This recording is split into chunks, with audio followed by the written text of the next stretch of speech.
nhóm stressខ្លាំងគួរតែរកពេលសម្រាកដើម្បីព្យាបាលសុខភាពផ្លូវកាយផ្លូវចិត្តបើមិនចឹងទេវាបាក់ស្រឹបទៅយើងពិបាកស្រោចស្រង់មិនមែនថាឲ្យគិតពីដើរលេងទេប៉ុន្តែថាសំខាន់រឿងគេងអ្នកកើតជំងឺនឹងច្រើនតែគេងមិនលក់ហើយនឹងញ៉ាំអាចអត់ឃ្លានឬក៏ញ៉ាំទៅពីទៅប្រទេសទៅបដាហើយនឹងសកម្មភាពផ្លូវកាយព្រោះជំងឺនោះវាធ្វើឲ្យយើងចេះខ្ជិលស្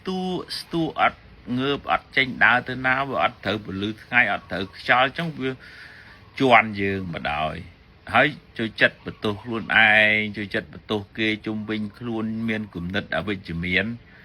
អានោះវារឹតតែជន់ទៅចឹងតើឡើងងើបចេញធ្វើសកម្មភាពហាត់ប្រាណធ្វើម៉េចបិទទូរស័ព្ទអីដើម្បី